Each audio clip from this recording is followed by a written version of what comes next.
सौंधी सौंधी खुशबू हवा के अंदर बहने लगती है और इसके अंदर आदमी का मन मोहित हो जाता है, आदमी का मन भटक जाता है। ये कामदेव का पहला तीर, लेकिन नारद जी इससे विचलित नहीं हुए। तो कामदेव ने दूसरा तीर छोड़ा। दूसरा तीर छोड़ा तब गंधर्व वाद्य यंत्र बजाने लगे। लेकिन नारद जी इन वाद्य यंत्रों के अंदर भी नहीं खोए, तो गंधर्व लोग गायन करने लगे, सुंदर सुंदर गाने गाने लगे, जिन गानों को सुनकर के मन भटक जाए। लेकिन नारद जी ये भी तीर कामदेव का निष्फल चला गया। तो चौथा तीर छोड़ा, अप्सराएं नृत्य करने लगी। शीतल मन सुगंध पवन बह रही है, वाद्य यंत्र गंधर्व बजा रहे हैं, गा रहे हैं, अप्सराएं नृत्य कर रही हैं। लेकिन नारद जी का मोह तो तब भी भंग नहीं हुआ। ये ता धिन की था चलती जा रही है, लेकिन नारद जी का मोह भंग नहीं। तब पांचवा तीर कामदेव का जो है, इससे तो विश्वामित्र जैसे मुनि नहीं बच पाए। जब पांचवा तीर छोड़ा, जाकर के नारद जी के चरणों के अंदर कामदेव गिर पड़ा। वो त्राही माम त्राही माम त्राही माम करने लगा और कहने लगा, हे नारद आप धन्य हो, हे नारद आपकी भक्ति धन्य है, आपकी तपस्या धन्य है। आज आप पृथ्वी के दूसरे व्यक्ति हो जिसने मुझ कामदेव को जीत लिया। तो नारद जी ने जब अपनी तारीफ सुनी, तत्काल अपने नेत्र खोल दिए। अच्छा, तो पहले कौन थे जिन्होंने आपको जीता? तो बोले देवादेव महादेव, इन्होंने मेरे को जीत रखा है। देवादेव महादेव ने कामदेव को कब जीता?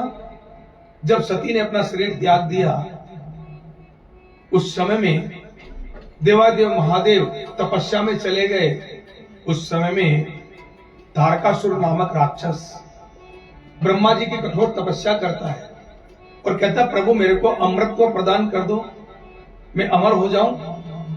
ब्रह्मा जी ने कहा कि मैं स्वयं अमर नहीं हूं, एक समय के बाद मेरे को भी मरना निश्चित है, मेरा भी मृत्यु का टाइम निश्चित है, तो मैं तुम्हें अमर कैसे कर सकता हूं, कुछ और मांग लो। तो कहा कि प्रभु महादेव का पुत्र जो महादेव के तेज से जन्मा हो, महादेव के तेज से जन्मा हुआ पुत्र देवताओं का सेनापति बनकर के ब्रह्मचर्य का पालन करते हुए मेरे से युद्ध करे तो मैं उनके हाथ से मरूं। अब महादेव की पत्नी तो सुरक्षित हार गई है, सती तो है नहीं, तारकासुर जानता है, और महादेव विरागी होकर के पत्नी के विरह में तपस्या करने लगे हैं। तो इनका पुत्र होगा नहीं, और पुत्र होगा नहीं तो मैं मरूंगा नहीं। तो देवताओं के ऊपर आक्रमण करना शुरू कर दिया। तब देवताओं ने देवी की आराधना की है, और देवी की आराधना कर करके हिमांचल राजा के यहाँ पुनः देवी का जन्म हुआ पार्वती के रूप में। नारद जी के द्वारा पार्वती को ज्ञान दिया गया, ओम नमः शिवाय मंत्र का जप दिया गया। पुनः महादेव का विवाह संस्कार उनके साथ हुआ, और उनके तेज से कार्तिकेय का जन्म हुआ। और कार्तिकेय ब्रह्मचारी रहते हुए आज भी ब्रह्मचारी है, उन्होंने तो विवाह किया ही नहीं। देवताओं के सेनापति बनकर के गए तो तारकासुर का वध किया। तो उस समय भी महादेव की तपस्या को भंग करने के लिए कामदेव को भेजा गया। तो कामदेव ने 4 तीर चलाए, निष्फल। और 5वें तीर के रूप में जब महादेव की आराधना करने लगे, महादेव की स्तुति गाने लगे, तो महादेव को क्रोध आ गया। ये जो कोई आकर के आपकी तारीफ करता है ना, इसको बोलते हैं प्रतिष्ठा। और हमारे संत कहते हैं प्रतिष्ठाम सुक्रीम विष्टाम, ये सुअर के मल के बराबर है, इसको सुनना नहीं चाहिए। इसके सुनने से अहंकार के जन्म होता है, और अहंकार जो है वो नरक का पर ले जाने वाला मार्ग है, वैकुंठ ले जाने वाला मार्ग नहीं है। तो प्रतिष्ठा को ज्यादा मत सुनो। कोई प्रतिष्ठा करे तो सीधा सीधा पूछ लो, भाई तेरे मन में क्या है, क्या चाहता है मेरे से, वो बता दे। क्या काम है, मेरे से सीधा सीधा बोल दे, तारीफ ज्यादा करने की आवश्यकता नहीं। तो महादेव तारीफ नहीं सुनते, अपना तीसरा नेत्र खोल देते हैं और कामदेव जो है आम के वृक्ष में छुपा हुआ था, रात की डेरी बन जाता है, भस्म हो जाता है कामदेव। तब देवी रति जो कामदेव की पत्नी है, ये आती है महादेव से प्रार्थना करती है कि महादेव मेरे को मेरा पति वापिस चाहिए। तो महादेव कहते हैं कि तेरा पति अनंग होकर के, अनंग का मतलब बिना शरीर के, प्रत्येक जीव के हृदय के अंदर वास करेगा। तब से लेकर के कामदेव हम सभी जीवों के, चाहे पशु है, चाहे पक्षी है, चाहे मनुष्य है, किसी भी योनि का कोई भी जीव है, सभी के हृदय के अंदर कामदेव निवास करते हैं। तो रति ने कहा प्रभु मैं अपने पति के लिए घर नहीं मांग रही थी कि मेरे पति को रहने के लिए घर दे दो, आपने तो घर दिया है, मेरे को मेरा पति वापिस चाहिए। तब महादेव कहते हैं कृष्ण तनय हो यही पति तोरा। जब जब हंस कृष्ण अवतारा, जब जब हंस कृष्ण अवतारा, हुई है हर महा महिभारा, हुई है हर महा महिभारा। कृष्ण तनय होई है पति तोरा, कृष्ण तनय होई है पति तोरा, वचन अन्यथा होई न मोरा, वचन अन्यथा होई न मोरा। कहा कि जब द्वापर युग के अंदर भगवान श्री हरि कृष्ण बन करके अवतार लेंगे, उस समय में जो कृष्ण का पुत्र होगा प्रद्युम्न, जिनका नाम हुआ है, ये तुम्हारा पति होगा। सम्रासुर इसका हरण करके ले जाएगा। हे रति, यदि उस समय सम्रासुर से आप अपने पति को बचा पाएंगी तो आपको आपका पति अवश्य मिलेगा, इसमें संशय नहीं है। नारद जी जब कथा को सुने तो मन में एक अहम का भाव जाग गया कि आज मैं शिव के समान हो गया, कामदेव को जीतने वाले या तो शिव हैं या तो मैं ही हूं।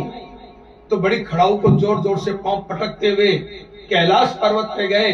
देवादेव महादेव ने नारद जी को आते हुए देखा, आओ नारद, स्वागत है, बड़े दिनों के बाद आए। तो नारद जी ने कहने लगा, हे प्रभु, हे महादेव, आपकी कृपा से मैं तपस्या कर रहा था, कामदेव ने मेरी तपस्या में विघ्न डालना चाहा लेकिन कामयाब नहीं हुआ प्रभु। या तो आप ही कामदेव को जीते हो या आज दूसरा व्यक्ति मैं हूं जो कामदेव को जीत करके आया हूं। भगवान शिव ने कहा कि हे नारद, अपने मुख से अपनी तारीफ नहीं करनी चाहिए, तारीफ तो वो होती है जो कोई दूसरा आपकी करे, अपनी तारीफ करना अच्छी बात नहीं। मेरे से बात कही बहुत अच्छी बात है, अब और किसी जाकर के इस बात को नहीं कहना कि आपने कामदेव को जीता है। अब नारद के मन में तो अहम का भाव है। तो महादेव के शब्द समझ में आते हैं नारद जी को कि महादेव मेरे से जलते हैं। अरे यदि मैं किसी दूसरे को बताऊंगा नहीं कि मैंने कामदेव को जीता है तो लोग कैसे जानेंगे कि मैं भी महादेव के बराबर हूं तपस्या में। तत्काल नारद जी महाराज ब्रह्मलोक गए, अपने पिता ब्रह्मा को प्रणाम किए और उनको सारा वृत्तांत बताया। तो ब्रह्मा जी ने कहा कि हे नारद, मेरे से बात कह दी वो तो ठीक है, लेकिन और किसी से अपने मुख से तारीफ नहीं करना। बोले पिताश्री, मैं पहले महादेव को तो बताया। बोले वो तो अपने घर के हैं, कोई बात नहीं, और किसी से नहीं कहना। अब नारद जी को कहां चैन। नारद जी पहुंचे बैकुंठ। बैकुंठ पहुंचे तो शेष की सैया पे प्रभु सो रहे हैं, देवी लक्ष्मी चरण दबा रही हैं। नारद जी आए, प्रभु को प्रणाम किए। भगवान ने पूछा कि नारद, बड़े दिनों के बाद आया पुत्र, अब तक कहां रहा। कहा प्रभु, मेरे तो इष्ट आप हैं, मैं तो आप ही की तपस्या में लीन था। कामदेव ने मेरी तपस्या भंग करनी चाहिए लेकिन प्रभु उसको कामयाबी नहीं मिली। ये नहीं जान रहे कि तपस्या भंग करी तो दी, तेरे को उठा तो दिया तपस्या से, अभी जान नहीं पा रहे हैं। तो मैं कामदेव हार गए मेरे सामने प्रभु। या तो महादेव ही कामदेव को जीत पाए थे, या तो आपकी कृपा से आपका ये दास कामदेव को जीत के आया है। भगवान ने समझ लिया कि इसके मन में अहंकार आ गया, और ये अहंकार तो नरक का मार्ग है, बैकुंठ का मार्ग नहीं है। मेरे नारायण पक्के सुनार हैं। सुनार के पास आप गोल्ड बेचने जाइए पुराना, तो जब तक उसको शुद्ध नहीं कर लेगा, उसकी पूरी खोट के पैसे नहीं काट देगा या खोट निकाल नहीं देगा, तब तक उस गोल्ड को आपसे खरीदेगा नहीं। अपने पास सुनार नहीं रखेगा, देगा तो खोट मिला करके, लेगा तो बिना खोट के लेगा। नारायण भी अपने भक्त में इतना सा खोट यदि है, अपनाते नहीं। क्यों? क्योंकि सायुज्य मुक्ति को देने वाले हैं। इतना सा भी खोट रह गया तो मुक्ति में संशय हो जाएगा, और नारायण के पास पहुंच के मुक्ति ना मिले तो नारायण के नाम का बट्टा लगने वाली बात हो जाती है। तो नारद जी का ये अहम दूर करने के लिए बैकुंठ से चले नारद जी महाराज कुछ दूरी पे, तो प्रभु ने अपनी माया से एक सुंदर नगरी का निर्माण कर दिया। उस नगरी के अंदर बड़ा सुंदर आज सजावट चल रही है। नारद जी महाराज उस नगरी को आज पहली बार देखे, तो लगा कि मैं तपस्या करने गया तो पीछे से नगरी बन गई हो गई, लेकिन नगरी आज इतनी सज क्यों रही है? तो लोगों से पूछा, आज इतना डेकोरेशन क्यों हो रहा है, सजावट क्यों हो रही है? तो बोला, हमारे यहाँ के राजा है विश्वजीत, उनकी एक पुत्री है जिसका नाम विश्वमोहिनी है। आज विश्वमोहिनी स्वयंवर करेगी, अपने मन से अपने पति का वर्ण करेगी, इसलिए इस नगर को सजाया जा रहा है। तो नारद जी के मन में आया, चलूं राजकुमारी को देख करके उसको आशीर्वाद प्रदान करूं, राजा से भी मिलूं। तो विश्वजीत राजा के यहाँ पे गए। विश्वजीत राजा ने नारद जी को जब आया देखा, तो बड़े भाव के साथ में बड़ी श्रद्धा से नारद जी को प्रणाम किया और कहने लगे, विश्वजीत राजा, हे नारद जी, आज आपका बड़ा कृपा की है जो आज के शुभ दिन पे आप पधारे हैं। बोला, आज क्या है? बोले, मेरा पुत्री जो है वो अपने लिए आज पति का वर्ण करेंगी, जरा मेरी पुत्री का हाथ देख करके बताओ उसको कैसा पति मिलेगा। तो नारद जी ने कहा, अवश्य अपनी पुत्री को बुलवाओ। तो पुत्री विश्वमोहिनी को बुलाया गया। यथा नाम तथा गुण, जैसा उसका नाम है ना, ऐसा ही उसका स्वरूप भी है, ऐसा ही उसका गुण है। विश्वमोहिनी अर्थात विश्व को मोहित करने वाली, विश्व का मन मोहने वाली। नारद जी ने जैसे ही विश्वमोहिनी को देखा, देखते ही नारद जी का मन भी विश्वमोहिनी में चला गया। चेहरा देखने लगे। विश्वजीत राजा ने कहा, महाराज मेरी पुत्री का हाथ देखिए।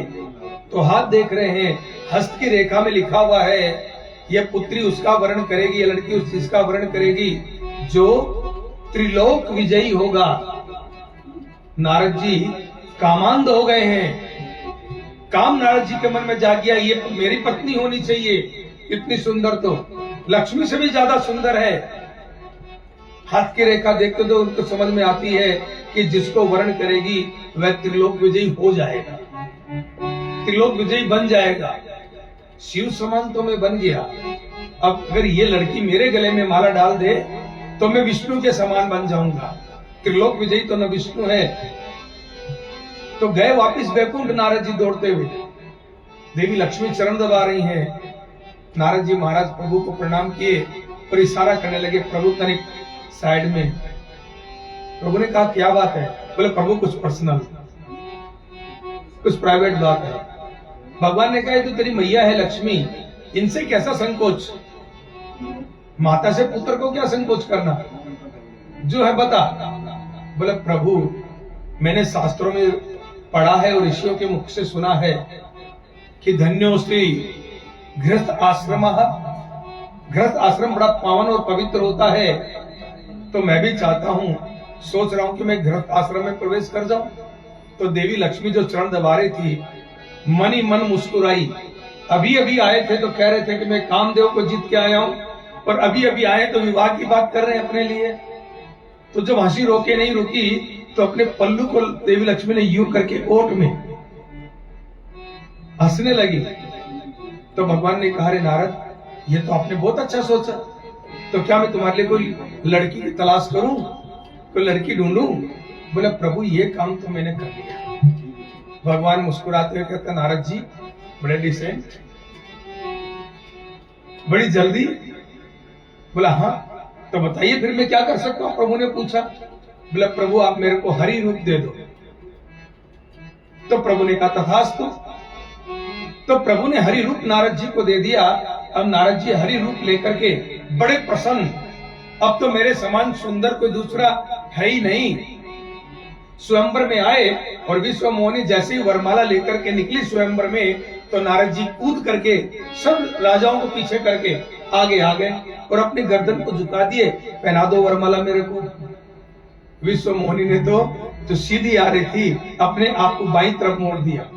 तो नारद जी उछल करके बाईं तरफ, फिर गर्दन झुकाए तो विश्व मोहिनी सीधी, उछले फिर सामने। विश्व मोहिनी दाहिनी तरफ घूमी तो नारद जी कूद कर दाहिनी तरफ, तो कभी दाएं कभी बाएं कभी आगे, बार बार विश्व मोहिनी अपना मुख घुमा रही है और नारद जी बंदर के जैसे उछल उछल करके बार बार सामने आ रहे हैं। और उसी समय में वैकुंठ अधिपति भगवान श्री हरि विष्णु उस स्वयंवर के अंदर प्रकट होते हैं, और जैसे ही भगवान प्रकट होते हैं तैसे ही विश्व मोहिनी अपने हाथ की वरमाला नारायण के गले में डाल देती है, नारायण का वर्ण कर लेती है। और जैसे ही नारायण को देखा, तैसे ही नारद का तो क्रोध का ठिकाना नहीं रहा। अरे इनको यहाँ आने की क्या जरूरत पड़ गई? इनके पास तो एक पहले से है, अगर आज ये नहीं आते तो मैं हरि रूप मेरे पास है, ये विश्व मोहिनी मेरे ही गले में माला डालती और किसी राजा के गले में नहीं डालती। अब भगवान तो विश्व मोहिनी को लेकर वहां से अंतर्ध्यान हो गए। जब कैलाश पे नारद जी गए थे और लौटने लगे थे, तब शिव जी ने दो दूत, दो गण नारद जी के पीछे लगा दिए कि जाओ देखो नारद कहां कहां जाते हैं और क्या क्या करते हैं। वो दूत शिव के गण नारद जी के पीछे थे। उन्होंने कहा कि हे नारद जी, आप मन में ठीक ही सोच रहे हैं, अगर नारायण नहीं आते तो विश्व मोहिनी आप ही के गले में माला डालती। आप तो हो ही इतने सुंदर, आओ हम आपको आपकी सुंदरता दिखाते हैं। और इतना कह करके शिव गण नारद जी को एक तालाब में ले गए और तालाब के किनारे खड़ा किया और तालाब के जल के अंदर नारद जी को उनका मुख दिखाया। हम नारद जी ने जब तालाब में जल के अंदर अपने प्रतिबिंब को देखा, अपनी परछाई को देखा, अपने आप को देखा, तो क्या देखते हैं कि उनका मुख जो है वो बानर का मुख है। संस्कृत में बानर को हरि कहा जाता है, तो बानर का स्वरूप हरि रूप मांगा तो बानर का रूप नारद जी को दे दिया। तो नारद जी ने जैसे अपने चेहरे को बानर के जैसा देखा, तो मानो इन सब शिव गणों ने नारद जी की क्रोध अग्नि के अंदर और घी डाल दिया। अब तो नारद जी का क्रोध और बढ़ गया और सीधे वैकुंठ पहुंचे नारद जी महाराज। वैकुंठ के गेट पे क्या देखते हैं कि नारायण बीच में खड़े हुए हैं। नारायण के दाहिने बाजू में विश्व मोहिनी और बाएं बाजू के अंदर देवी लक्ष्मी खड़ी हुई है, और नारायण दोनों के बीच में मंद मंद मुस्कुरा रहे हैं। दोनों हाथ नारायण के दोनों पत्नियों के कंधे के ऊपर। अब तो उस क्रोध अग्नि में नारायण की मुस्कुरान ने और आग घी डाल दिया समझो। तो नारद जी को अत्यधिक क्रोध हो गया, और अत्यधिक क्रोध हुआ तो नारायण को कहने लगे, रे दुष्ट, रे कपटी, रे पापी, अगर तू वहां नहीं आता, मेरे साथ छल नहीं करता, तो आज पत्नी की विरह की अग्नि में मैं जल रहा हूं तो मैं नहीं जल रहा होता। जाओ मैं तुम्हें श्राप देता हूं कि जिस पत्नी विरह की अग्नि में मैं जलता हूं, तो मनुष्य जीवन के अंदर जन्म लो और पत्नी विरह में मेरे समान तुम भी तड़पो। उसी समय प्रभु ने ताली बजाई, और जैसे ही प्रभु ने ताली बजाई, प्रभु की योग माया का अंतर्ध्यान हो गई। अब विश्व मोहिनी नहीं, लक्ष्मी के साथ नारायण खड़े हैं, और नारद जी के सामने प्रभु ने दोनों घुटने टेक करके कहा कि हे नारद, मैंने मनु शत्रुपा को वरदान दिया हुआ था कि मैं आपके यहाँ पुत्र बन करके जन्म लूंगा, लेकिन मेरे को मनुष्य योनि में जाने का कोई मार्ग नहीं मिल रहा था।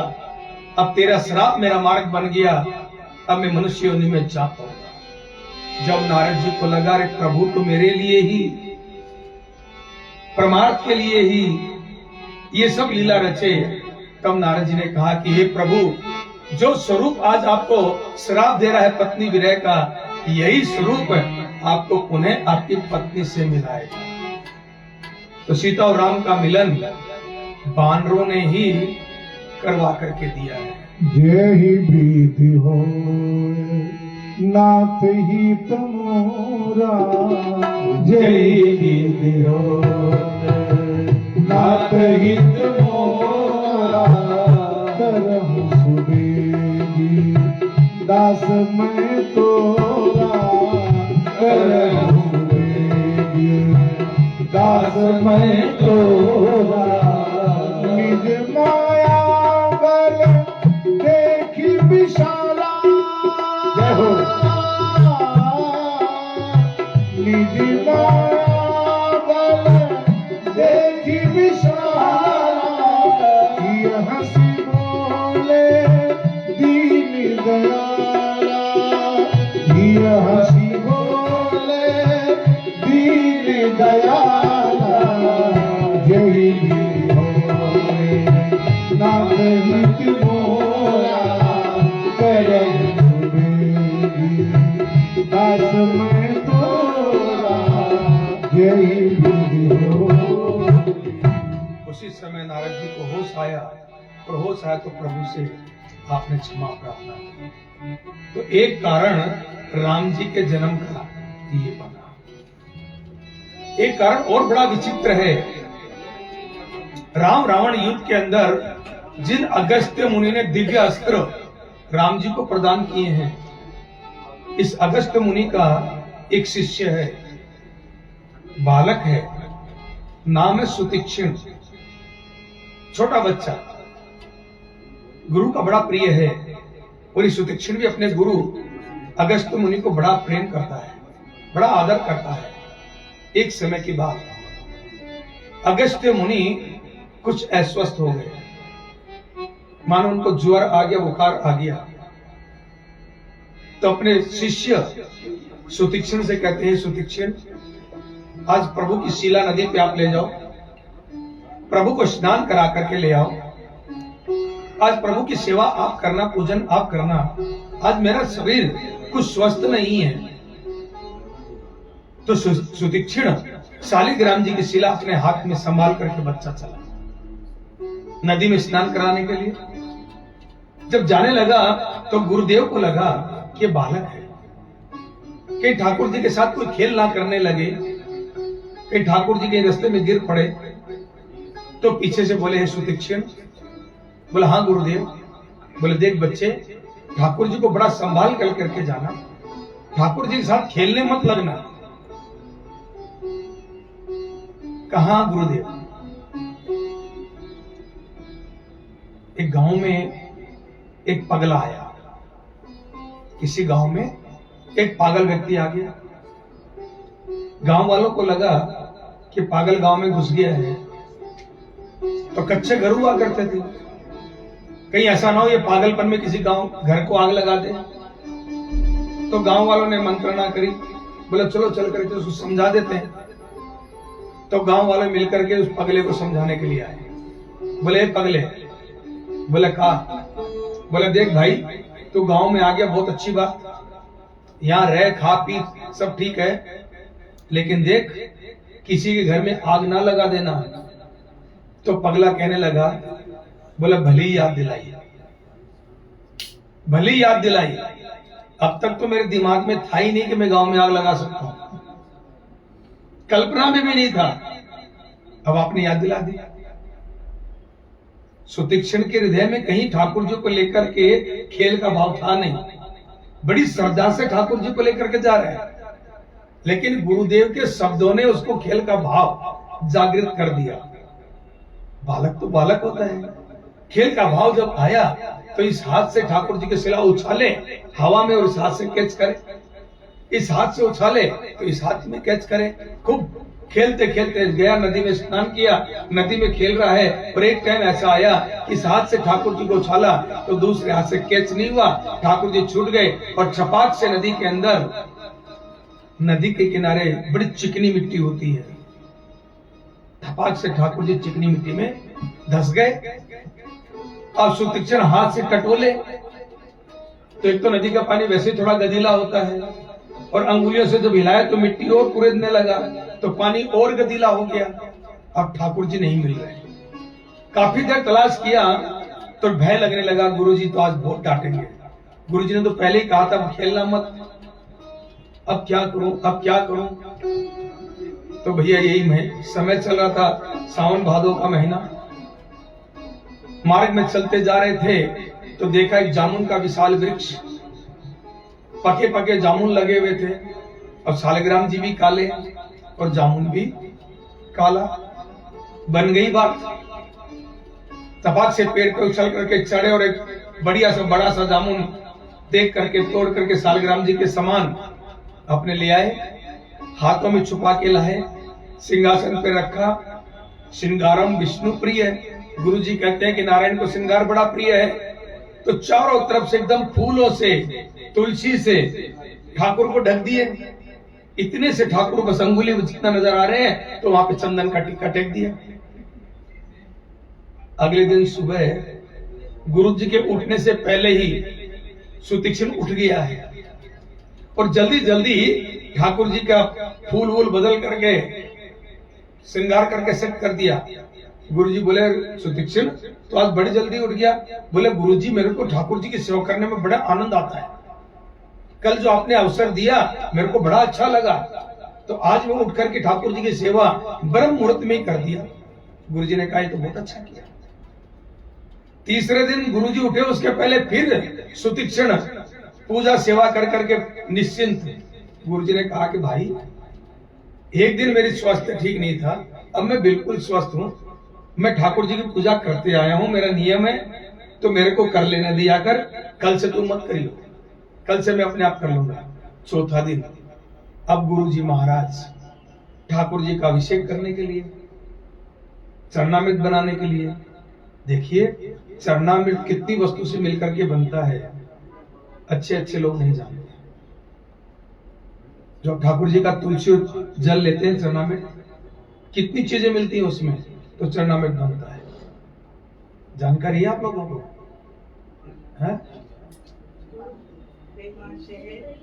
वो तो पंचामृत होता है, उसको पंचामृत कहते हैं। दूध दही शहद चीनी मिलाते हैं ना, उसको बोलते हैं हम लोग पंचामृत। उसमें तो 5 चीज मिलती है। तो मैं तुलसी और जल जो आप लेते हो उसकी बात कर रहा हूँ, चरणामृत की, भगवान के चरणों का जो जल है।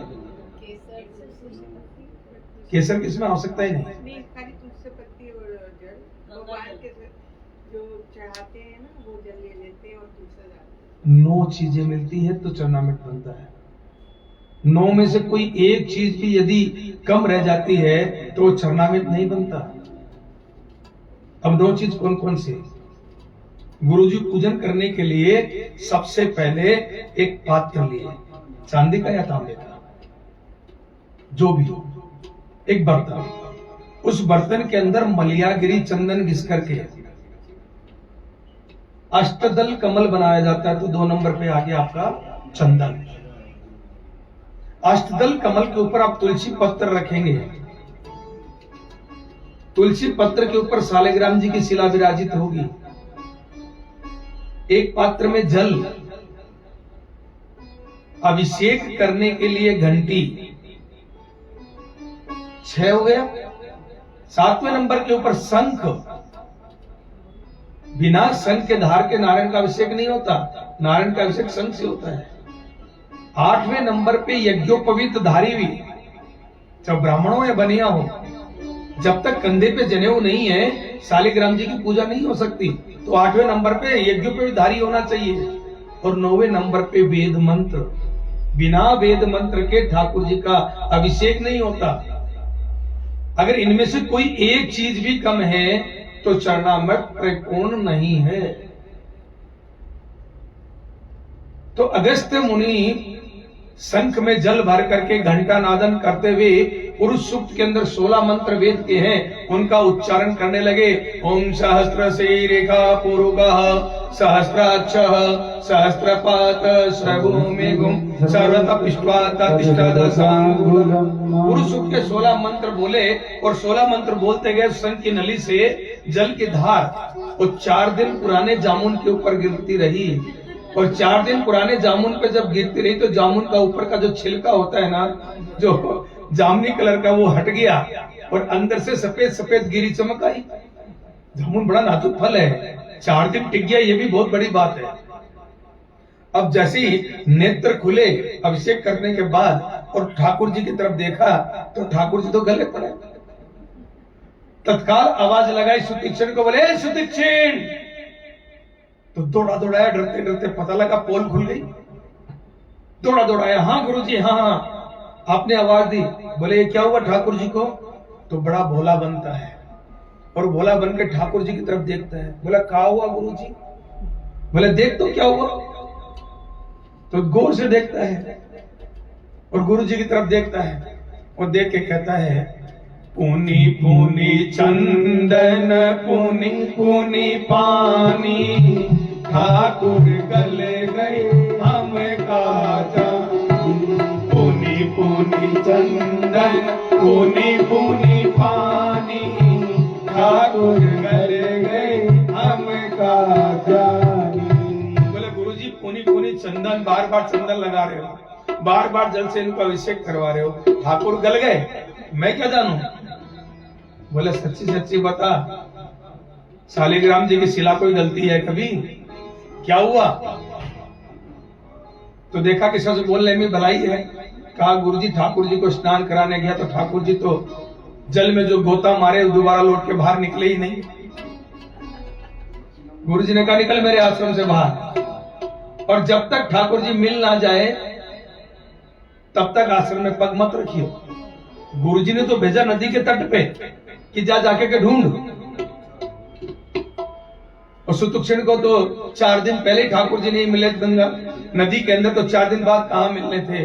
तो जाकर के नदी के तट पे बैठ गया और प्रभु की प्रार्थना करने लगा कि हे दीन बंधु, हे दीनानाथ, हे परमपिता परमेश्वर, आप आइए, मेरे को मेरे गुरु के घर जाना है, मैं अपने गुरु से दूर नहीं रह सकता। तो सुतीक्षण प्रभु की तपस्या करने लगे हैं। तो कहते हैं कि उस सुतीक्षण की तप को पूरा करने के लिए प्रभु नर वेश धारण कर करके आए हैं। और वनवासी जब हुए हैं तो अगस्त मुनि के पास जाने से पहले प्रभु सुतीक्षण के पास गए हैं और सुतीक्षण के पास खड़े होकर के उन्होंने हड्डियों का ढेर देखा, मनुष्यों की हड्डियों का। तो पूछा है किसकी हड्डियां? तो बोले संतों की। तो वहां राम जी ने प्रतिज्ञा की कि मैं राक्षस विहीन इस पृथ्वी को करूंगा। और ये प्रतिज्ञा कर करके अगस्त मुनि के पास सुतीक्षण की अंगुली पकड़ करके दे। धन्य है ये गुरु जिसके शिष्य ने अपने गुरु को नारायण से मिलाया। गुरु तो सभी शिष्यों को नारायण से मिलाते ही हैं, लेकिन ये पृथ्वी का पहला और शायद आखिरी शिष्य है जिसने अपने गुरु को नारायण से मिलाया। उसके लिए प्रभु को प्रकट होना पड़ा। तो राम जन्म के हेतु अनेका, परम विचित्र एक से एका। एक रहस्य में आपको और बताऊं, भागवत जी में तो मात्र 2 अध्याय में राम कथा परिपूर्ण की गई है, लेकिन राम जन्म के बड़े रहस्य बहुत हैं। कहते हैं कि श्रवण कुमार के माता पिता के श्राप के कारण प्रभु का प्रगाट्य हुआ। जटायु, कल मैं आपको कथा में बता रहा था कि राम जी की गोद के अंदर अपने प्राण त्यागे और राम जी ने अपना पिता मान करके जटायु जी का अंतिम संस्कार किया है। जैसे एक मनुष्य की क्रिया होती है, ऐसी क्रिया उस पक्षी राज जटायु की हुई है। ऐसा राम जी ने क्यों किया? तो आज शनिवार एक कथा शनि की भी सुन लेनी चाहिए। ये सूर्यवंशी राजा देवताओं के सेनापति हुआ करते थे। तो राजा दशरथ भी देवताओं के सेनापति थे।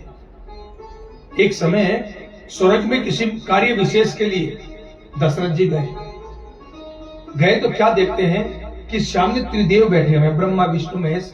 जैसे मालूम मैं बैठा हूं तो ऐसे पंक्ति में, और जैसे आप लोग सब मेरी तरफ फेस करके बैठे ना, ऐसे सभी देवता ब्रह्मा विष्णु महेश की तरफ दृष्टि करके बैठे हुए थे। एक व्यक्ति काले कपड़े के अंदर है, वो सभी देवताओं को पीट करके पीछे बैठे हुए हैं, सबसे पीछे, और सभी को पीट करके बैठे हुए हैं। दशरथ जी गए, सेनापति हैं, तो क्रोध आया कि ये कौन दुष्ट बैठा हुआ है तो सब देवताओं को पीट करके बैठा हुआ है। तो ललकारे, दुष्ट तू कौन? तो दशरथ को कहने लगा, ये काले से कपड़े पहना हुआ व्यक्ति बोले, मैं सूर्य नंदन छाया पुत्र शनि। बोले तुम सब देवताओं को पीट करके क्यों बैठे हो?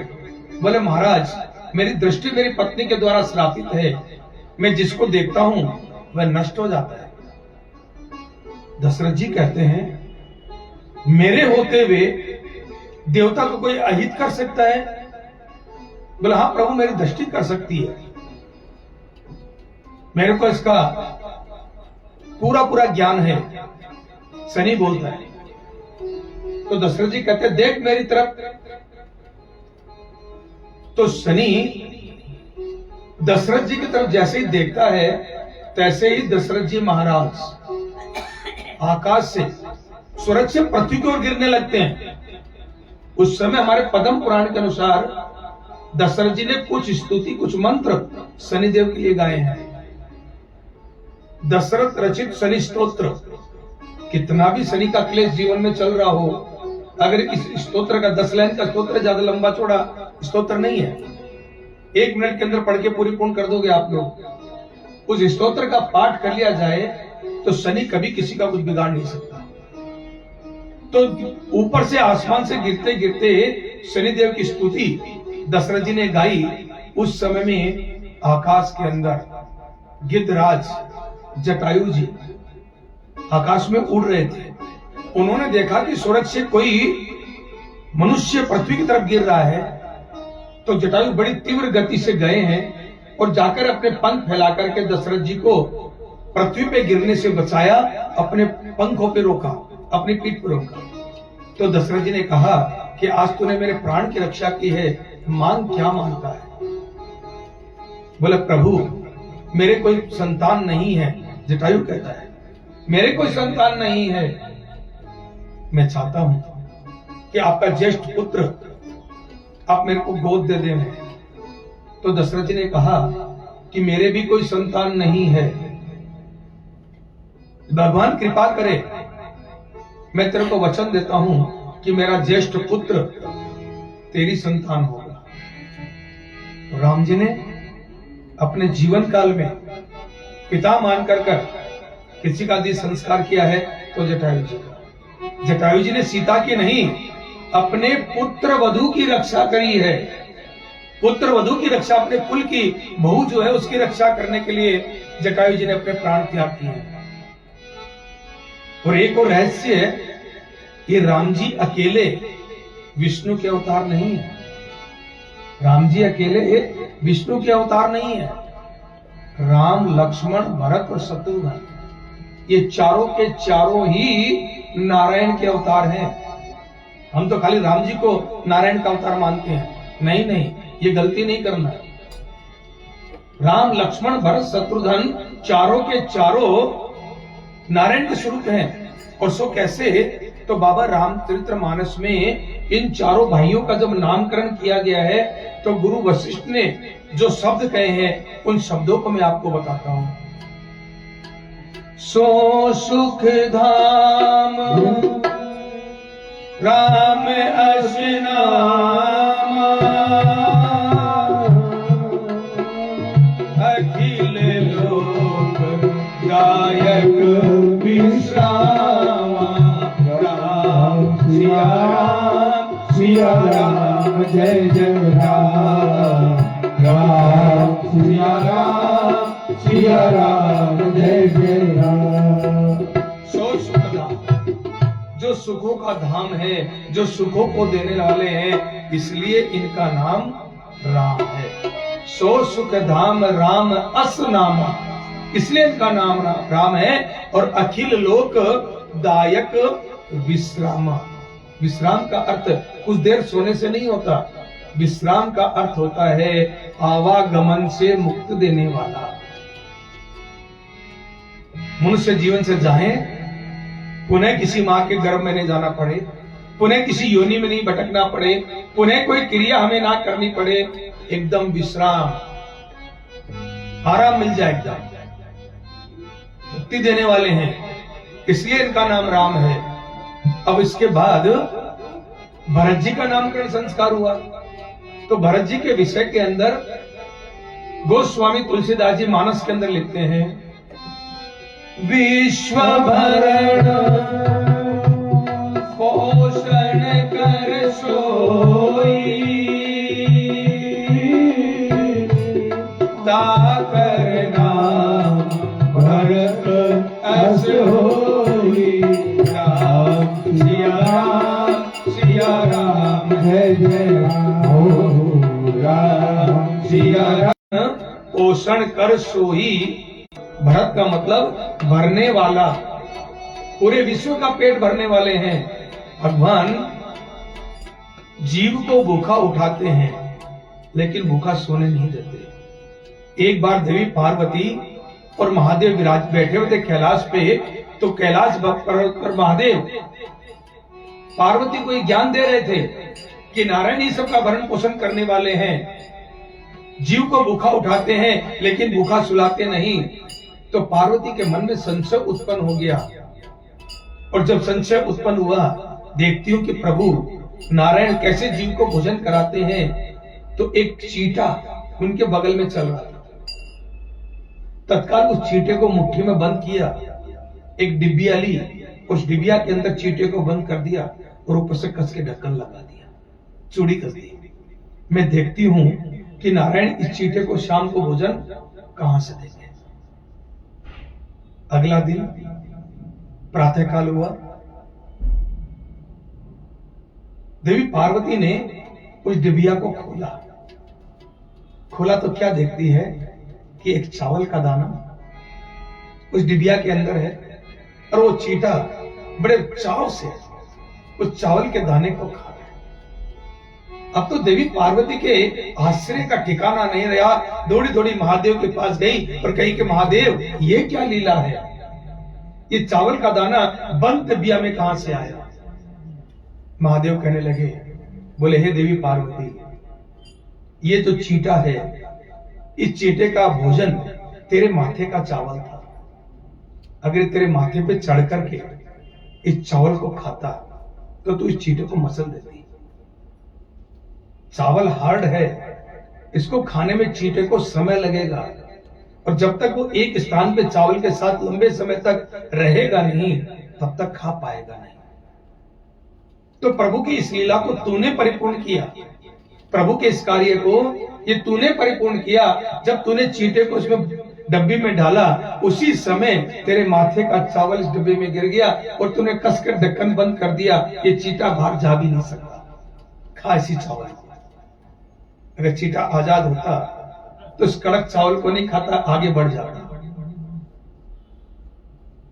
पूरे विश्व का भरण पोषण करने वाले हैं, इसलिए इनका नाम भरत है। और भरण पोषण करने वाले कौन होते हैं? नारायण। सिद्ध हो रहा बात। अब इसके बाद शत्रुघ्न जी का नाम पहले रखा, और शत्रुघ्न जी का जब नाम रखा गया है तो बाबा तुलसीदास जी मानस में लिखते हैं, दशरथ जी को कौशल्या जी को समझाते हुए गुरु वशिष्ठ कहते हैं, जाके सुमिरन तेरी पुनासा, नाम शत्रुघ्न तेदर प्रकाश, राम सिया राम, सिया राम जय जय राम, राम सिया राम जय जय राम। जिनके सुमरण करने मात्र से रोग आदि शत्रुओं का नाश हो जाता है, जिनका नाम सुमरण करने मात्र से शत्रुओं का नाश हो जाता है, वेद में उनका नाम शत्रुघ्न बताया गया है। वेद परम पुरुष को लेकर के लिखा गया है। वेद में सगुण साकार की कल्पना नहीं है। निर्गुण निराकार पर ब्रह्म को लेकर के वेद लिखा गया है। वेद में यदि नाम है तो नारायण के अलावा दूसरे का नाम नहीं है किसी का, पूरे वेद। एक नारायणी ऐसे हैं जिनका स्मरण करने मात्र से शत्रुओं का नाश होता है, क्योंकि नारायण ही त्रिलोक विजयी हैं और कोई देवता त्रिलोक विजयी नहीं है। नारायण ही वो है जो कहते हैं ऐजिता जीतो हम, जिसको कोई नहीं जीत सकता उसको नारायण जीत लेते हैं।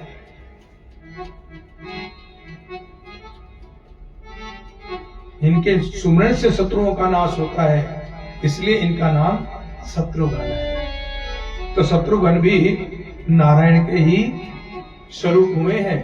और उसके बाद चौथे नंबर पर लक्ष्मण जी का नाम रखा। लक्षण धाम राम प्रिय, लक्षण धाम राम प्रिय, सकल जगत आधार, गुरु वशिष्ठ तेरा लक्ष्मण नाम उदार। लक्षण धाम जो गुणों के धाम है, जिनमें सभी गुण मौजूद हैं, सभी गुणों से संपन्न है। लक्षण धाम राम प्रिय, परमात्मा के प्रिय, सकल जगत आधार, पूरे जगत को अपने ऊपर धारण करने वाले। कल ही मैंने आपको बताया था, कहते हैं कि शेषनाग पृथ्वी को धारण करते हैं, और मैं कहता हूं शेषनाग को कौन धारण करता है, तो कश्यप बनकर भगवान स्वयं श्री हरि विष्णु पृथ्वी का बोझ धारण करते हैं। इसलिए आज भी हमारे यहाँ जब भवन निर्माण करते हैं और जब नीम का पूजन किया जाता है, तो नीम के अंदर कश्यप नाग नागिन का जोड़ा और पृथ्वी के स्वरूप एक पर्वत फल, पहाड़ का पत्थर, तीर्थों की मिट्टी, सब कुछ नींव में रखा जाता है। तब अपने मकान का कार्य आरंभ होता है, ताकि पूरे मकान का भार सदा हुआ रहे, तो मकान कभी भर भरा के गिरे नहीं। तो पूरे जगत का आधार देने वाले एक नारायण है। तो चारों ही भाई राम लक्ष्मण भरत शत्रुघ्न, चारों के चारों नारायण के ही अवतार हैं। क्योंकि पथ बहुत लंबा है, मार्ग बहुत लंबा है, बहुत लंबी यात्रा हमें तय करनी है। प्रभु कृष्ण की बाल लीला भी करनी है, और गोवर्धन पर्वत तक हमें परिक्रमा करने के लिए पहुंचना है। राजे भी देखे, महाराजे भी देखे, मेरे राम जैसा कोई राजा न देखा, मेरे राम जैसा कोई राजा न देखा, मेरे राम जैसा। अब तो हमें भी एक बात तो बोलना ही पड़ेगा, जय श्री राम, जय श्री राम, जय श्री राम, जय श्री राम, जय श्री राम, जय श्री राम। राजे भी देखे, महाराजे भी देखे, मेरे राम जैसा कोई राजा न देखा, मेरे राम जैसा कोई राजा न देखा, मेरे राम जैसा। ओ दीन दयाल उदार शिरोमणि, कौन भगति भयहारी, कौन भगति भयहारी, कौन भगति भयहारी। पद पंकज रज परस अहिल्या, कौन देवनी को तारी, कौन देवनी को तारी।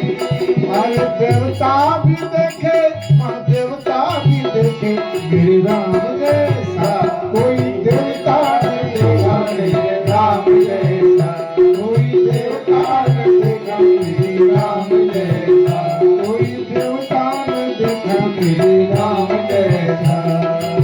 सुर दुर्लभ तज राज अयोध्या, कानन किसी को भाया, कानन किसी को भाया। किसको भाया। केवट कोल की रात जनों को किसने गले लगाया, किसने गले लगाया, किसने गले लगाया। भगवान राम जी दुनिया के सबसे अद्भुत सेनाओं को लेकर के रावण पे विजय प्राप्त की। आजकल ऐसा सेना कहीं नहीं संसार में। वो क्यों? प्रेम के कारण। केवट कोल की रात जनों को किसने गले लगाया, किसने गले लगाया। अरे त्यागी भी देखे, त्यागी भी देखे मेरे राम जैसा, कोई त्यागी न देखा मेरे राम जैसा, कोई त्यागी न देखा मेरे राम जैसा। ओ बानर भालू विभीषण को कब किसने मित्र बनाया, किसने मित्र बनाया। गिरधर जैसे अमित खलों को किसने प्रभु अपनाया, किसने प्रभु अपनाया। अरे योगी भी देखे, महायोगी भी देखे मेरे राम जैसा, मेरे राम मेरे राम जैसा। कोई राजा न देखा मेरे राम जैसा, कोई राजा न देखा मेरे राम जैसा, कोई राजा न देखा मेरे राम जैसा, कोई राजा न देखा मेरे राम जैसा, कोई राजा न देखा मेरे राम जैसा, कोई राजा न देखा मेरे राम जैसा। रामचंद्र भगवान की जय हो। राम कथा से हमें जीने की कला मिलती है। राम जी के चरित्र को देख करके जैसा जीवन राम जी ने जिया है उसका अनुसरण हमें करना चाहिए। राम जी के जीवन को हमें कॉपी करना चाहिए, लेकिन कृष्ण के जीवन को कॉपी नहीं करना चाहिए। राम जी ने जो किया है उसको जीवन में धारण करिए। कृष्ण ने जो कहा है उसको जीवन में धारण करिए। राम ने जो किया, कृष्ण ने जो कहा। बिना राम के कभी कन्हैया गोकुल में नहीं पधारते। ये आज कथा का 2 घंटे का समय हमने मात्र इसलिए ले लिया। जब तक बुद्धि की शुद्धि नहीं होगी, जब तक जीवन मर्यादित नहीं होगा, बुद्धि का कारक ग्रह सूर्य अर्थात इस सूर्य वंश में जब तक राम जी का प्रगाट्य नहीं होगा, आपका जीवन मर्यादित नहीं होगा। तो इस गोकुल में कुछ लोग बाद में आए हैं, तो दोबारा से गोकुल की परिभाषा बताऊं। गो का मतलब होता है इंद्रियां और कुल का मतलब होता है समूह। हमारे शरीर के अंदर हमारा हृदय है ना, यहाँ आके सभी इंद्रियां जुड़ती है, तो ये इंद्रियों का कुल बनता, परिवार बनता है। यहाँ कन्हैया जी का प्रगाट्य हुआ है। तो जब तक बुद्धि की शुद्धि नहीं, जीवन मर्यादित नहीं, तो इस चंद्रवंश में, चंद्रमा मन का कारक होता है ना, तो इस मन में कभी भी प्रभु का बाल कृष्ण लाल का कभी प्रगाट्य हो ही नहीं सकता। बाल कृष्ण की कथा सुनना व्यर्थ है बिना रामचरित्र को जाने। रामचरित्र के बिना कृष्ण कथा अधूरी है। इसको परिपूर्णता तभी मिलती है जब दोनों ग्रंथों को आप समाहित होकर के चलें। पर इतना ही नहीं, देखिए ये इस समय जो आप लोग बैठे हुए ना, इस समय आप ये इंद्रप्रस्थ दिल्ली के गेटर क्लास में कथा नहीं सुन रहे जी, ये गेटर क्लास नहीं है। तो बोले कहां कथा सुन रहे हैं हम लोग? आप लोगों को प्रश्न होना चाहिए, आप इस समय ब्रज में बैठ के कथा सुन रहे हैं। इस समय ये E554 नंबर जो है ना, ये E554 गेटर क्लास पार्ट 2 नहीं है। इस समय ये ब्रज है, आप ब्रज के रण में बैठे हुए हैं, ब्रज रज में बैठ के कथा सुन रहे हैं। और इस बात को मैं बड़ा प्रमाणिकता से कहता हूं, खाली कहने के लिए नहीं। ब्रज में 2.5 अक्षर है, और 2.5 अक्षर का खेल जीवन में बड़ा प्यारा है। 2.5 अक्षर का कृष्ण है, तो 2.5 अक्षर का ही प्रेम है, 2.5 अक्षर की ही करुणा है। बड़ा इसके अंदर भेद है, 2.5 अक्षर के अंदर बड़ा प्यारा है। ये 2.5 अक्षर ब्रज में है। वह आदर है और जय, इस एक एक अक्षर को आप समझेंगे तो आप कहेंगे कि नहीं वास्तव में यह व्रज है। पहला मैं अक्षर लेता हूं वह, तो शास्त्र कहता है वम अमृतात्मकम, ये वह अमृत का प्रचायक है। अमृत को एक अक्षर में बोलना तो आप वह बोल दीजिए। और ये वह कहां पे है, तो ये वह रामचरितमानस में है। रामचरितमानस को उठाइए, पढ़िए। रामचरितमानस का पहला अक्षर वैसे आरंभ हुई है। रामचरितमानस वर्णा नाम संगा नाम, ये पहला वर्ड है रामायण का, वैसे आरंभ हुई। और रामायण का अंतिम अक्षर भी वह ही है। लास्ट शब्द जो रामायण का ना मानवा, मानवा, वैसे आरंभ और वैसे कथन। तो ये वह रामचरित्र पूरा व्रज का। और जय का मतलब होता है जन्म मृत्यु, रे का मतलब होता है अंधकार। ये जन्म मृत्यु रूपी अंधकार से निवर्ती देने वाला जो अमृत है उसको व्रज कहा जाता है। व्रज के अंदर जो पापी रहे, व्रज के अंदर पुण्यवान रहे, सभी की मुक्ति होती है। वो व्रज की रज सबको मुक्ति देने वाली है। एक बार तो मुक्ति ने स्वयं भगवान कृष्ण से प्रार्थना की, पूछने लगी, प्रार्थना करने लगी। क्या प्रार्थना करने लगी, तो मुक्ति कहती है मुक्ति कहे गोपाल से, मुक्ति कहे गोपाल से, मेरी मुक्ति बता। स्वयं मुक्ति जो है वो नारायण से पूछ रही कि मेरी मुक्ति कौन हो करेगा, मैं सबकी मुक्ति करती हूं, तो मेरी मुक्ति का उपाय क्या है।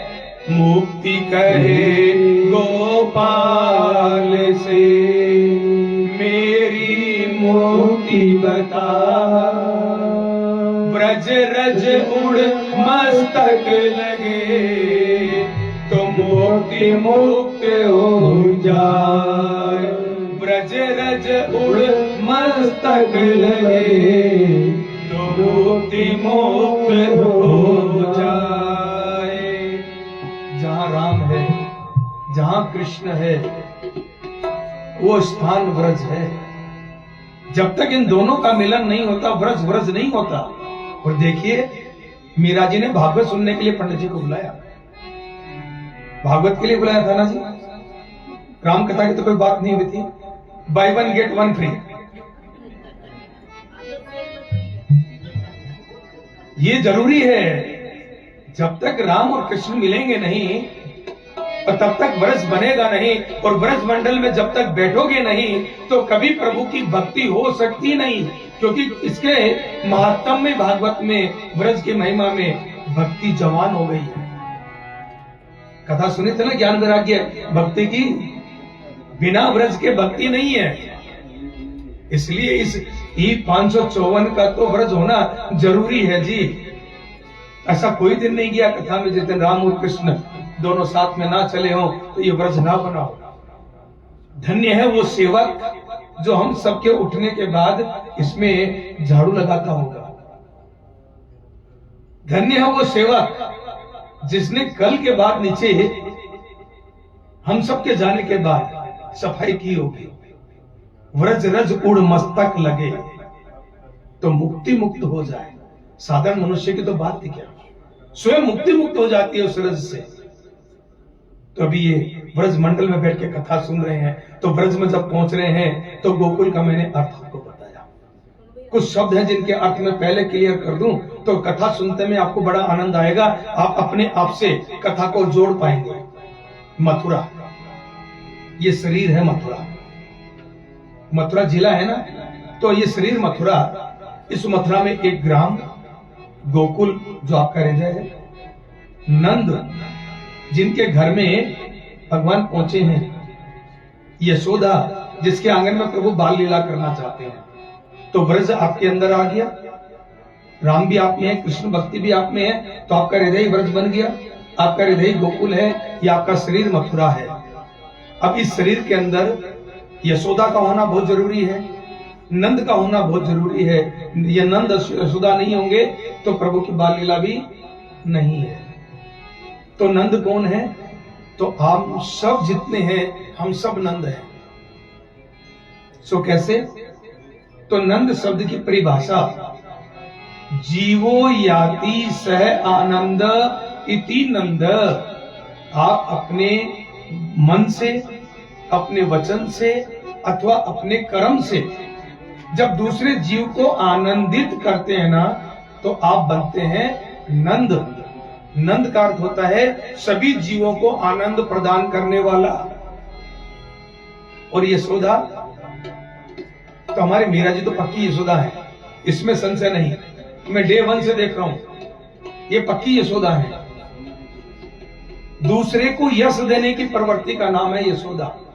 यशो ददाती इति यशोदा। यश देने की प्रवृत्ति का नाम यशोदा है। अरे बहन जी आप आई तो हमारी कथा में 4 चांद लग गए। आपके आने से हमारा मान बढ़ा। भैया जी आप आए तो आपने सारी व्यवस्था आके संभाल दी। मैं अकेला पूरी व्यवस्था संभाल नहीं पाता। ये दूसरे को यश देने की प्रवृत्ति है ना, इसी को कहते हैं यशोदा। और आप लोग तो बड़े सज्जन हैं, संत लोग हैं, आप तो सबको मान देते हैं, बराबर देते हैं, इसलिए मैंने आप सबको यशोदा कहा। जो यशोदा बनती है, जो नंद बनता है, उसके आंगन में ही बाल कृष्ण बाल लीला करते हैं।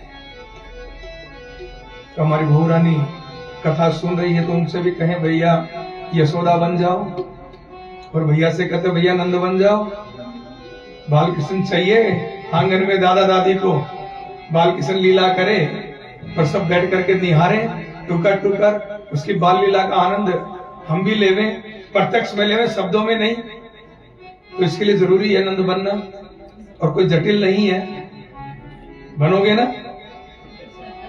हंस रहे हैं, बोले हाँ बनूंगा। बड़ा इजी है भाई, खाली इतना ही तो प्रयत्न करना है कि मेरे से कोई दुखी ना हो, बस मेरे से सब खुश रहे। अब बन गए नंद, जो हमारे घर आ जाए। सबका जीवन में घर की बात नहीं है, जीवन में जो हमसे जुड़े सबका धन्यवाद तो हमें करना ही चाहिए। और जब आप धन्यवाद करेंगे तो आप यशोदा बन गए। बड़ा इजी, सिंपल, कहां जटिल है।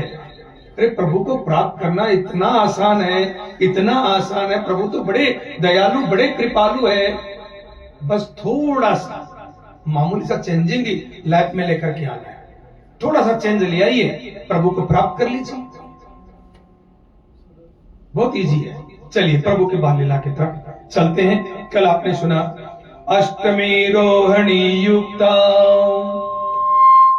अर्धरात्रे यथा भवेत् उपोष्यतां तिथि विद्वान कोटि यज्ञ फलम लभे।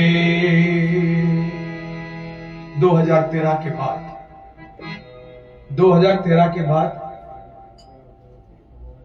जब मैं चौथे या 5वें नंबर के साथ भागवत कर रहा था, उसके बाद अब इस बार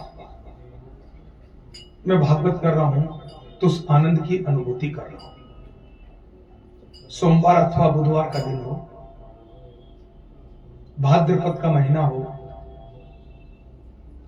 और चंद्रमा में अष्टमी, रोहिणी नक्षत्र हो और वृक्ष राशि का चंद्रमा हो, ये सारे संयोग जीवन में बहुत कम मिलते हैं।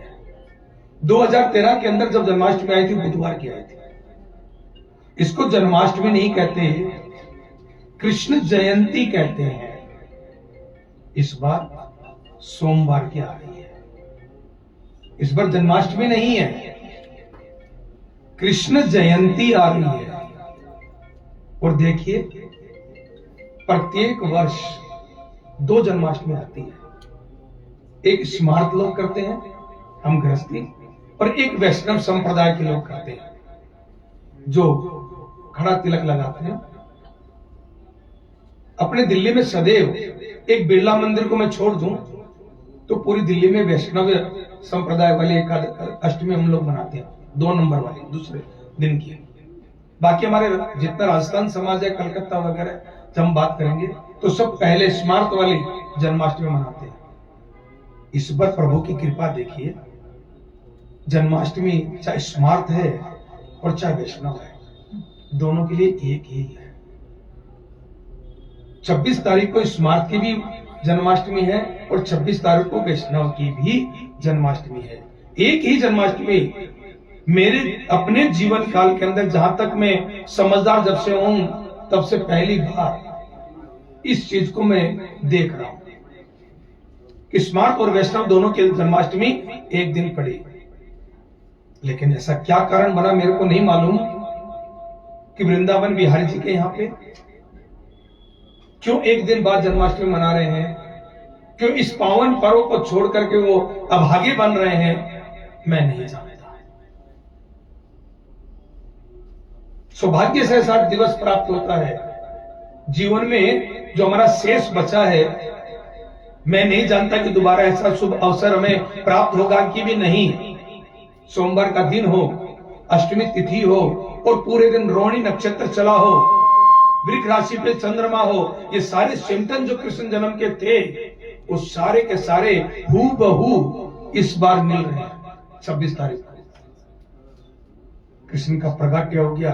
कल आपने सुना वासुदेव जी के कारागृह में भगवान ने उनको याद दिलाया कि आपने पूर्व मेरी तपस्या की, मेरे को पुत्र रूप में मांगा, तो देखो मैं आ गया। अब आप एक काम करिए, मेरे को अपने मित्र नंद बाबा के यहां छोड़ करके आइए। वसुदेव जी कहने लगे, मैं तो हथकड़ी बेड़ी में बंधा हूं भाई, बाहर इतने चौकीदार हैं, पहरेदार हैं, अभी कंस को खबर कर देंगे और अभी अनहोनी हो जाएगी। भगवान ने कहा ऐसा कुछ नहीं होगा, आप मेरे को अपने सर पे धारण तो करो, सब रास्ता खुल जाएगा। तो वसुदेव जी के पास में कारागृह में है, अपने हाथ से चाकी चला करके आटा पीसते, कहते हैं कारागृह में चक्की पीसते, तो गेहूं को साफ करने के लिए एक सूप, छाछ जिसको कहते हो, यह था। छाछ के अंदर भगवान बालकृष्ण को रखा और रख करके जैसे अपने सर के ऊपर रखे तो हथकड़ी बेड़ी खुल गई। संत लोग मंथन करते हैं कि ऐसा क्यों हुआ। वापिस वसुदेव जी आए तो हथकड़ी बेड़ी लग गई, गए तो हथकड़ी बेड़ी खुल गई, दरवाजे खुल गए, सब ताले खुल गए, सब कार्य बनते चले गए, वापिस आए ताले बंद होते चले गए। तो इसका सीधा सा उत्तर है, जब आप अपने जीवन के अंदर प्रभु को सिरोधार्य करोगे, प्रभु को अपने सिर के ऊपर धारण करोगे, तो आपके जीवन के सारे बंधन कट जाएंगे।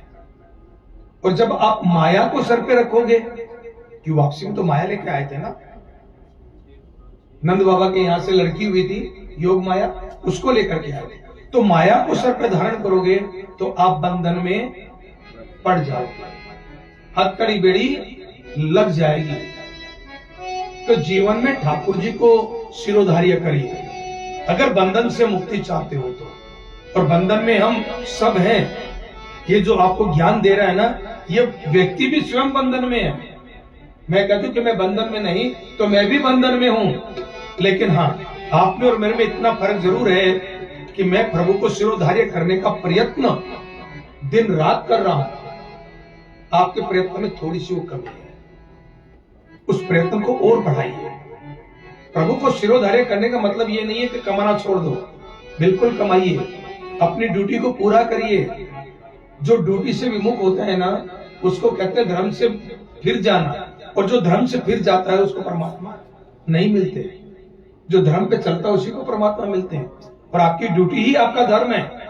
अपनी ड्यूटी को निर्वाह करते हुए हमेशा प्रभु को अंग संग रखिए, ये भाव रखिए, प्रभु हर समय मेरे को देख रहे हैं, प्रभु मेरे साथ हैं, बस बंधन से मुक्त हो जाओगे, इसमें संशय नहीं। तो वसुदेव जी सर पे रख करके चले, तो सबसे पहले आगे बढ़े तो यमुना में गए। तो कहते हैं कि यमुना में जब प्रवेश किए हैं वसुदेव जी, तो उनके घुटनों तक यमुना थी। और धीरे धीरे यमुना बढ़ते बढ़ते यहाँ वसुदेव जी की दाढ़ी तक आ गई थी। इसका क्या कारण है, इसका क्या रहस्य है?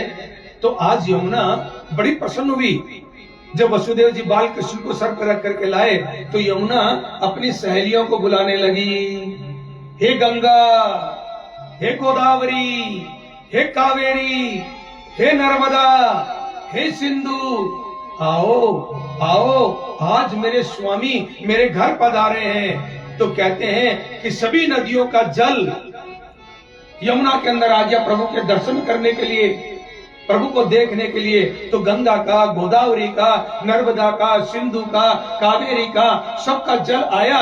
तो यमुना का जल स्तर बढ़ गया और बढ़ते बढ़ते बढ़ते बढ़ते वसुदेव जी की दाढ़ी तक आया।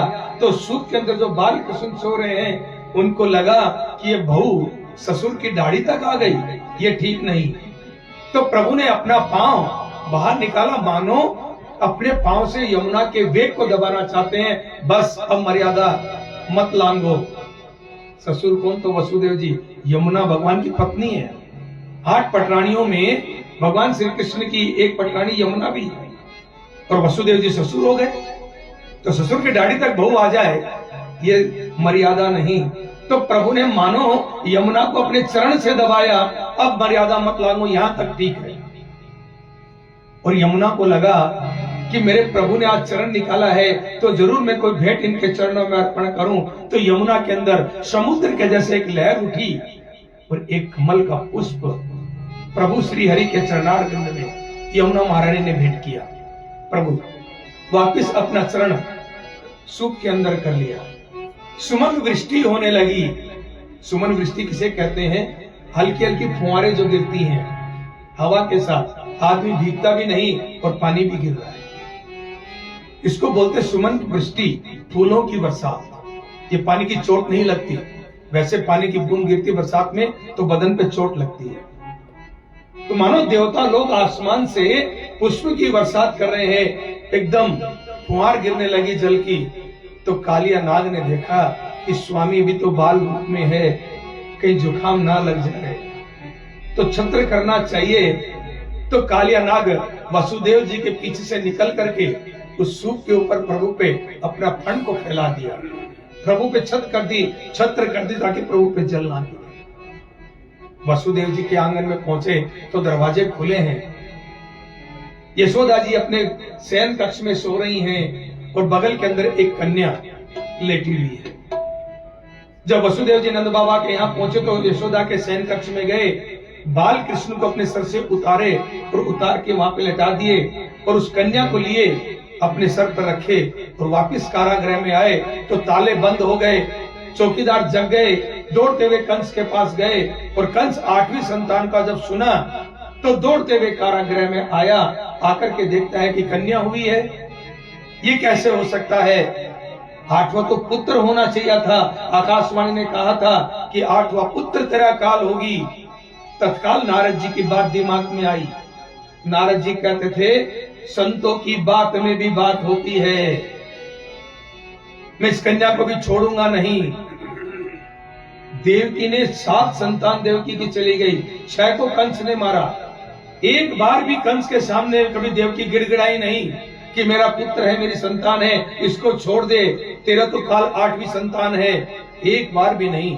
लेकिन आज पहली बार इस संतान के लिए देवकी जो है कंस के चरणों के अंदर गिर पड़ी। देवकी जानती है कि मेरी संतान नहीं है, ये पराई बच्ची है, किसी और की बच्ची है। तो कंस के चरणों के अंदर गिर पड़ी। वसुदेव जी हाथ जोड़ने लगे, कंस से प्रार्थना करने लगे, इस बच्ची को छोड़ दो, इस कन्या को छोड़ दो, इसको मत मारो। आज तक हमने आपसे कुछ नहीं मांगा, लेकिन इसको छोड़ दो। लेकिन निर्दयी कंस नहीं माना और उस कन्या के दोनों चरण पकड़ करके मारना चाहता है। ये आदि शक्ति ब्रह्मा, इसके चरण अनजाने के अंदर कंस ने पकड़ लिए और माँ भगवती के चरण पकड़ लेता है। जो कोई माँ का चरण पकड़ता है तो माँ तो बड़ी दयालु है, बड़ी कृपालु है। तो माँ उस कंस के हाथ से छिटकर के आकाश में गई है और अष्टभुजा देवी के रूप में प्रकट हुई। आकाश के अंदर बिजली कौंधी, माँ का तेज, माँ का स्वरूप बढ़ा और कहने लगी, बोले हे कंस, तेरे को मारने वाला इस पृथ्वी में प्रकट हो गया है। बच सकता है तो बच, पहचान सकता है तो पहचान। इतना कह करके अष्टभुजा देवी विंध्याचल पर्वत पर जाकर के विराजित हो गई और मां विंध्यवासिनी के रूप में आज इस जगत के अंदर विख्यात है। बोल विंध्यवासिनी भवानी की जय हो। विंध्यवासिनी के रूप में विंध्याचल पर्वत पे स्थापित हो गई। अब तो कंस हिल गया अंदर। तत्काल अपने सेवकों को, राक्षसों को, सबको एकत्रित किया और एकत्रित करके मंत्रणा करने लगा। पिछले 6 महीने के अंदर भी इस पृथ्वी पे जहां जहां बच्चे हुए हों, सब बच्चों को मार दो। तो कहते हैं कि कंस की एक सखी है जिसका नाम है पूतना। कंसेन प्रहिता घोरा पूतना बाल घातनी। पूतना जो है बच्चों को मारने वाली है, कंस की अनुचरी है। ये कहती बोले ये कार्य मेरे को दे दो, मेरे को बच्चों को मारने की बड़ी मास्टरी प्राप्त है, बड़ा अनुभव है मेरे को बच्चों को मारने का। तो कंस से आदेश पाकर के एक दिव्य 16 श्रृंगार पूतना अपना कर चली करके 16 श्रृंगार रे, चली करके 16 श्रृंगार रे, चली करके 16 श्रृंगार रे, चली करके 16 श्रृंगार रे। कुछ अटक मटक, कुछ चटक मटक, कुछ अटक मटक, कुछ चटक मटक। देखो कैसी अलबेली नारी रे, देखो कैसी अलबेली नारी रे। चली करके 16 श्रृंगार रे, चली करके 16 श्रृंगार रे। देखो कैसी अलबेली नारी रे, देखो कैसी अलबेली नारी।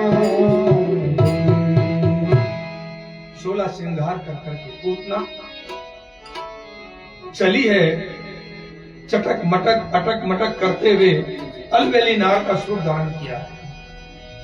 भगवान श्री कृष्ण के जन्म को आज 6 दिन परिपूर्ण हो गए हैं, अर्थात अष्टमी का भगवान का जन्म है, 14 की तिथि आ गई है, भाद्रपद शुक्ल पक्ष की 14 और कृष्ण पक्ष की 14। 6 दिन के जब भगवान बाल कृष्ण थे तो नंद बाबा आज कर चुकाने के लिए, टैक्स चुकाने के लिए गोकुल से मथुरा गए। कंस को टैक्स दे रहे हैं, कंस को बधाई दे रहे हैं, बता रहे कि मेरे यहां बाल कृष्ण हुए हैं। कंस जुग जुग जीवे तेरा लाल, बच्चे को आशीर्वाद दे रहा मामा अनजाने के अंदर। इधर पूतना आज नंद बाबा घर में नहीं है, तो ठीक 6ठे दिन 16 श्रृंगार कर करके बड़ा दिव्य स्वरूप बना करके नंद भवन के अंदर प्रवेश की। और जैसे नंद भवन में प्रवेश की है तो क्या देखती हैं कि गोपियां यशोदा जी को घेर करके बैठी हुई हैं। यशोदा की गोद में बाल कृष्ण है, खूब हंसी टिटोली चल रही है। और जैसे ही पूतना अंदर घुसी, देखा यहाँ तो बड़ी भीड़ भाड़ है, इस बच्चे को मारना तो एकांत चाहिए। तो तत्काल जो गोपियां बैठी हुई हैं, उन गोपियों को बड़े अधिकार से डांटने लगी। अरे ये 6 दिन की जच्चा है, तुम सब इसको घेर के बैठी हुई हो, और इसके कमर में दर्द रह जाएगा। हटो हटो सब यशोदा के पास से। ये कौन? यशोदा की बहन बन करके आई। यशोदा जी मन में सोच रही है, इस बहन को पहले कभी नहीं देखा, ये कौन सी बहन आई है? होगी भाई किसी दूर के रिश्ते की बहन। उत्सव में तो सभी आते हैं, तो ये भी चली आई होंगी, बाद में परिचय करूंगी। और गोपियां जो बैठी वो सोचती भी यशोदा की बहन है तो बहुत बड़ी बात है भाई, उनका कहना कौन टाले। एक एक करके सब गोपी अपने अपने घर को चली गई। पूतना ने बड़े अधिकार के साथ यशोदा से कहा, ए यशोदा, लाला को अपनी इसकी मौसी को दे, अपने आप को मौसी बता रही, लाला को ला, इसकी मौसी को दे, और तू जाके बिस्तर पे आराम कर, 6 दिन के जब अपने शरीर का ध्यान रखा कर। अब यशोदा जी मन में सोच रही, बहन कौन है भाई, बड़े बड़े अधिकार से डाल रही है, कह तो सही रही है। और चले गए जाकर के यशोदा अपने शयन कक्ष में। अब पूतना दाएं देखी बाएं देखी, कोई नजर नहीं आ रहा, तो अपने दूध पे जहर लगा के आई है। तो गोद में लेकर के प्रभु को अपना जहर लगा हुआ दुग्ध पान कराने लगी है। कहते हैं कि प्रभु ने नेत्र बंद कर लिए, दूध पीते हुए। तो ऋषि लोग कहते हैं कि प्रभु ने नेत्र बंद क्यों किए? तो अनेकों अनेक कारण नेत्र बंद के हैं। कोई कहता है बोले प्रभु सोच करके आए थे कि भी गोकुल के अंदर जाऊंगा, ऐसे घर में जिस घर में लाखों लाख गैया है, उस घर में खाने को दूध मिलेगा, दही मिलेगा, मक्खन मिलेगा, और यहाँ तो माँ के दूध के बाद यदि बाहर की कोई पहली वस्तु मिल रही है, वो वस्तु जहर मिल रहा है। दूसरा ऋषि कहते बोले नहीं नहीं प्रभु ऐसे तो आंखें बंद नहीं कर सकते। तो एक ऋषि कहता जरूर प्रभु सोच रहे हैं कि ये जो मां बन के आई ये है कौन? ये पूतना जो मां बन के आई है ये है वास्तव में कौन? तो दूसरे ऋषि कहते हैं बोले इसमें क्या सोचना है, ये तो प्रभु की ही लीला है। बोले प्रभु की लीला? बोला हाँ। बोले प्रभु के आशीर्वाद से तो ये आई है। बोला प्रभु ने आशीर्वाद दिया अपने लिए? बोला हाँ। बोले कब? बोले जब वामन बनकर के प्रभु राजा बलि के महल में गए थे यज्ञशाला में, तो प्रभु छोटे से हैं, एकदम गोरे थे, तपे में सोने के समान। वामन भगवान का स्वरूप है, तपे में सोने के समान, पीले एकदम, ठुमक ठुमक चल करके बच्चे के रूप में थे, आ रहे थे। तो यज्ञशाला में राजा बलि, उनकी पत्नी विंध्यावली और उनकी पुत्री रत्नमाला साथ बैठे हुए थे। तो राजा बलि की पुत्री रत्नमाला जब वामन भगवान को देखी तो उसके हृदय के अंदर एक ममता का भाव जागा। क्या भाव आया? काश ऐसा सुंदर बच्चा मेरा होता तो मैं अपने गोद में लेकर के इसको दूध पिलाती। तो भगवान ने कहा तथास्तु। मन से रत्नमाला के मन में, राजा बलि की पुत्री के मन में भाव आया मां बनने का, तो प्रभु ने मन से वरदान दे दिया तथास्तु। और जब भगवान ने विराट स्वरूप बनाया और राजा बलि से 2 पांव में पूरी सृष्टि को नापने के बाद कहा कि हे राजा बलि, मैं तेरे को वरुण पास में बांध करके नरक में डालूंगा। क्यों? क्योंकि तेरा संकल्प अब पूरा नहीं होगा। तब रत्नमाला के मन में अपने पिता की स्थिति देख करके भाव आया, यदि मेरा पुत्र किसी के साथ इस प्रकार का छल करे तो दूध पर जहर मिला करके पिला दूंगा। भगवान ने दूसरा वरदान दे दिया तथास्तु। यही राजा बलि की पुत्री रत्नमाला अगले जन्म में पूतना बन करके आई। तो प्रभु ने मातृत्व सुख भी दिया है और जहर का भी पान किया है। तो संत कहते हैं तो प्रभु की लीला है, इसके लिए तो प्रभु नेत्र बंद नहीं करेंगे। बोले प्रभु शायद सोच रहे होंगे कि जब नेत्र से नेत्र मिलेंगे तो ये पूतना मेरे को पहचान जाएंगी कि मैं भगवान हूं, तो दूध मेरे को नहीं पिलाएगी, तो ममता का सुख नहीं मिलेगा। तो संत लोग कहने लगे, बोले भगवान से आंख मिलाने से कभी कोई भगवान को पहचान सकता है क्या?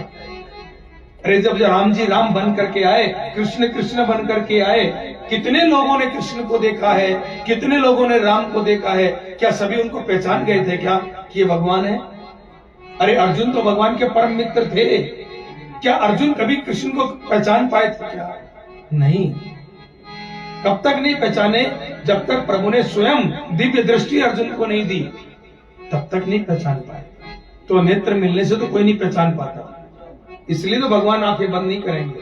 तो बड़ा लंबा व्याख्या इस चीज की है कि प्रभु ने नेत्र बंद क्यों किए। जैसे हम लोग मंथन करते ना, ऐसे में मंथन होना चाहिए कथाओं का।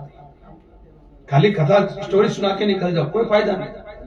तो यहां मंथन हो रहा है, क्यों आंखें बंद की? तो सार निकाला। क्या सार निकाला? कि भगवान इस समय अपने इष्ट को याद कर रहे हैं। बाल कृष्ण इस समय अपने प्रभु को याद कर रहे हैं। तो वो प्रभु कौन?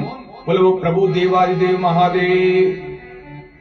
भगवान मानो आंख बंद करके महादेव की प्रार्थना कर रहे हैं कि हे देवादेव महादेव, आज मेरे को पुनः आपकी आवश्यकता पड़ गई। पुनः का मतलब दोबारा। तो पहले आवश्यकता कब पड़ी? जब समुद्र मंथन हुआ है और 14 रत्न में नंबर 1 का जो रत्न निकला, हलाहल विष, ये भी रत्न है। उस विष को पीने के लिए महादेव का आह्वान किया प्रभु ने। तो पहले तब जरूरत पड़ी, हे प्रभु आज फिर जरूरत पड़ गई, आपको विष पान करने की आदत है, विष का पान आप करिए, दुग्ध का पान मैं करता हूं। और इतना कर करके प्रभु जो दुग्ध पान करने लगे हैं, तो दूध पीते पीते पीते पीते पूतना के प्राण पीना जब शुरू किया, तो पूतना अपने आप से प्रभु से छुड़ाना चाहती है। लेकिन मेरे दीन बंधु दीनानाथ, मेरे बांके बिहारी, मेरे ठाकुर, मेरे कन्हैया, एक बार जिसको थाम लेते हैं उसको मुक्ति दिए बिना नहीं छोड़ते, मुक्ति देकर के ही छोड़ते हैं। उस पूतना को भी प्रभु ने वो गति प्रदान की है जो गति प्रभु ने अपनी माँ यशोदा के लिए सोची हुई है, जो गति प्रभु ने अपनी माँ देवकी के लिए सोची हुई थी। वो परम गति, वह परम पद प्रभु ने पूतना को प्रदान किया। पूतना छूटने के लिए अपने शरीर को विस्तार देना आरंभ करने लगी। कहते हैं पर्वताकार पूतना का शरीर बन गया, और जब प्रभु ने उसके प्राण खींचे तो पृथ्वी पे गिरी। कहते हैं हजारों हजार वृक्ष पूतना के नीचे गिर करके चटक गए। पूरी गोकुलपुरी के अंदर भूचाल आ गया। और जिस समय ये भूचाल आया है, कहते हैं कि उस समय में नंद बाबा वसुदेव के पास कारागृह में खड़े थे। नंद बाबा वसुदेव से कहते हैं कि वसुदेव मेरे यहाँ पे पुत्र हुआ है। तो वसुदेव जी कहते हैं वो मेरा ही तो पुत्र है। तो नंद बाबा भी सहज भाव में कहते हैं हाँ महाराज आप ही का तो पुत्र है। जैसे हम कोई वस्तु कहते बोले महाराज ये, बोले आप ही की तो है, सहज भाव में बोल देते ना। तो नंद बाबा उसको सहज भाव में ले रहे हैं, लेकिन वसुदेव जी तो जानते हैं कि मेरा ही पुत्र छोड़ के स्वयं आए।